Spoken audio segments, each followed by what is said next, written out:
Halo semuanya, Assalamualaikum warahmatullahi wabarakatuh. Kembali lagi bersama Ibu Fajria di Mapel KWU atau Kewirausahaan. Apa kabar anak-anak sekalian? Semoga kalian selalu dalam keadaan sehat dan dalam lindungan Allah Subhanahu wa Ta'ala. Amin ya Robbal 'Alamin. Dalam kesempatan kali ini, kita akan melanjutkan materi dari bab minggu lalu, yaitu masih dalam bab usaha rekayasa bidang sistem teknik bagian kedua. Yuk, tanpa berlama-lama kita langsung ke proses pembelajarannya ya. Tujuan pembelajaran pada video pembelajaran kali ini yaitu kalian diharapkan mampu memahami cara menghitung break-even point, strategi promosi, dan juga laporan kegiatan usaha dalam rekayasa bidang sistem teknik. Oke, tanpa berlama-lama kita langsung masuk ke materi pembelajarannya ya. Jangan di-skip. Nah, ini ada salah satu materi yang tertinggal pada kesempatan minggu lalu, yaitu masih pada sistem produksi, usaha rekayasa bidang sistem teknik pada fungsi kemasan produk. Nah, fungsi kemasan produk ini cukup penting loh bagi sebuah produk. Ada dua fungsi utamanya, yaitu sebagai fungsi distribusi dan juga fungsi identitas. Maksudnya gimana, Bu? Nah, kemasan ini penting mendukung suatu produk sebagai fungsi distribusi, yaitu sebagai pelindung ketika produk didistribusikan. Nah, jadi ketika mendistribusikan produk itu harus dilengkapi kemasan supaya produknya terlindungi. Selanjutnya ada fungsi identitas. Maksudnya gimana, Bu? Dia ini sebagai identitas produk. Jadi kemasan itu selain fungsinya melindungi juga memuat informasi produk sebagai identitas produk sehingga produk tersebut itu mudah dikenali. Itulah dua fungsi utama dari kemasan. Oke, kita sudah masuk ke break-even point. Nih ada poin-poin yang mungkin harus digarisbawahi kembali, belum dijelaskan pada materi bab minggu lalu, tapi perhitungannya sebenarnya sama, yaitu kita masuk ke biaya tetap atau fixed cost. Apa sih, Bu, biaya fixed cost itu atau biaya tetap? Yaitu adalah biaya yang tidak berubah-ubah meski faktor produksinya bertambah atau jumlahnya itu selalu tetap, tidak pernah berubah. Nah, contoh biayanya tuh apa? Yaitu ada biaya penyusutan peralatan misalnya, atau biaya depresiasi ya. Kadang-kadang disebut biaya penyusutan itu sebagai biaya depresiasi. Contoh selanjutnya adalah biaya sewa, baik itu biaya sewa toko, biaya sewa kantor, dan lain-lain. Jadi ciri khas dari biaya tetap ini jumlahnya tidak berubah meskipun jumlah produk yang diproduksi itu bertambah. Jadi tidak dipengaruhi oleh banyaknya faktor produksi. Yang kedua ada biaya tidak tetap atau variable cost. Apa sih, Bu, variable cost itu? Variable cost itu adalah biaya yang jumlahnya selalu berubah-ubah mengikuti perubahan faktor produksi, atau biayanya itu jumlahnya fluktuatif, selalu berubah-ubah. Kata lainnya adalah fluktuatif ya, Nak ya. Nah, contoh biayanya apa, Bu? Biaya bahan baku, biaya listrik, biaya tenaga kerja. Ini salah satu contoh-contohnya. Kenapa biaya-biaya tersebut dikategorikan sebagai biaya tidak tetap? Karena jumlahnya selalu berubah-ubah tuh, mengikuti banyaknya atau faktor produksi yang selalu berubah-ubah. Maksudnya jumlah produksinya bertambah atau berkurang, biayanya juga berkurang atau bertambah mengikuti banyaknya produksi dalam satu periode usaha tertentu. Itu ya perbedaan antara biaya tetap dan juga biaya tidak tetap. Nah, untuk break-even point ini rumusnya masih sama seperti pada pertemuan sebelumnya di bab yang lalu. Hanya Ibu menambahkan mungkin ada miskomunikasi ketika memuat pertanyaan tentang break-even point, ataupun nanti kalian menemukan soal-soal yang berbeda. Ibu hanya menambahkan beberapa informasi tambahan dan juga sekaligus pengulangan lagi nih.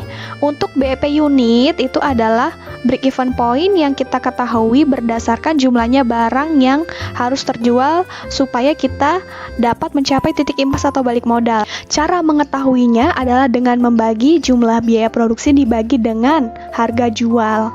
Selanjutnya ada BEP rupiah. Nah, BEP rupiah ini adalah sejumlah penjualan yang harus kita terima supaya mencapai titik balik modal. Nah, cara mengetahuinya adalah cukup memasukkan harga pokok secara keseluruhan ataupun jumlah biaya produksi. Itulah jumlah BEP rupiah. Sedangkan yang terakhir nih ada BP harga. Nah, BP harga itu adalah harga jual. Jadi jumlah minimal harga jual dari produk supaya mencapai titik impas, minimal harus jual berapa. Itu namanya BEP harga. Gitu ya. Untuk question of the day hari ini, nomor 1 dan nomor 2, yaitu nomor 1, apakah yang dimaksud dengan biaya variabel dan sebutkan contohnya. Yang kedua, sebutkan 4 jenis laporan keuangan. Silakan nanti ini dijawab di kolom komentar disertai nama dan juga kelas ya nak ya. Yang nomor 1 tadi udah Ibu jelaskan ya, cukup panjang. Yang kedua belum Ibu jelaskan nih. So, simak baik-baik ya supaya mendapatkan informasi yang utuh tentang materi hari ini. Yuk kita lanjutkan ya. Nah, ini ada hal-hal yang harus ditambahkan oleh Ibu dalam strategi promosi, yaitu cara menentukan sasaran promosi dari sebuah usaha. Gimana sih Bu caranya? Yang pertama, kita menentukan dulu target pasarnya. Ini penting nih. Kita mau jual produknya ke siapa dulu nih? Harus ditentukan. Yang kedua, menentukan tujuan promosinya. Maksudnya gimana Bu? Tujuan promosi kita ini apa sih? Misalnya untuk meningkatkan penjualan kah? Atau melakukan pencitraan yang baik kah? Atau menarik banyaknya konsumen kah? Nah, itu ditentukan setelah menentukan target pasar. Yang ketiga, membuat pesan promosi yang menarik. Bisa jargon, bisa hashtag, bisa campaign. Nah, ini berhubungan nih. Kalau 1 sama 2 sudah selaras, otomatis yang nomor 3 juga pasti lebih mudah lagi. Yang keempat, memilih sarana promosi. Nah, ini mau dipromosikan lewat mana? Disertai menggunakan media apa yang ingin digunakan dalam melakukan promosi.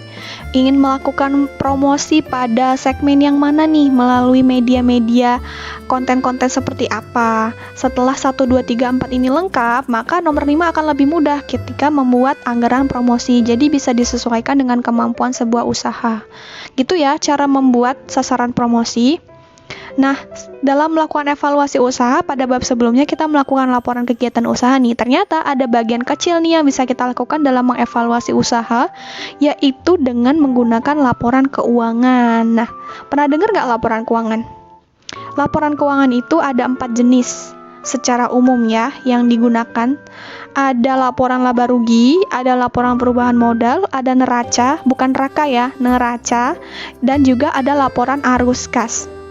Nah, 4 laporan ini yang bisa dijadikan bahan evaluasi sebuah usaha. Jadi kita bisa lihat faktor-faktor tertentu yang ingin dievaluasi dalam 4 laporan ini. Nah, laporan laba rugi itu memuat apa, Bu? Laporan laba rugi itu memuat biaya dan juga pendapatan sebuah usaha secara umum. Jadi akan merugi atau untung. Jadi dibuatnya dalam laporan laba rugi, dilihatnya dalam laporan tersebut. Yang kedua ada laporan perubahan modal. Isinya apa, Bu? Perpindahan atau perputaran modal. Kira-kira modalnya bertambah atau berkurang. Itu dimuat dalam laporan perubahan modal.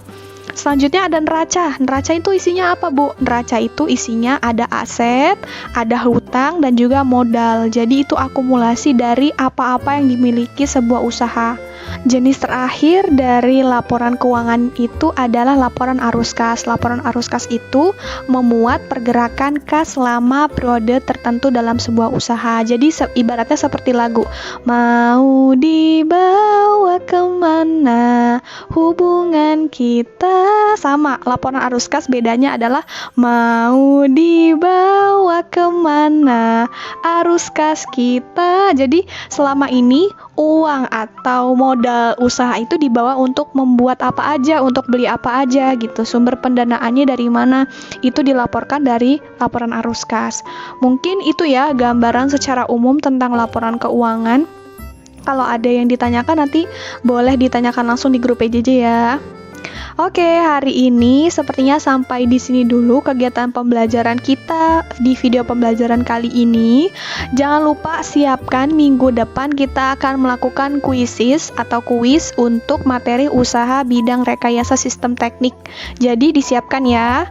Terima kasih banyak sudah mengikuti kegiatan pembelajaran kali ini. Jangan lupa untuk like, comment, share, dan juga subscribe channel YouTube Ibu. Sampai jumpa di video berikutnya. Ibu akhiri, wassalamualaikum warahmatullahi wabarakatuh.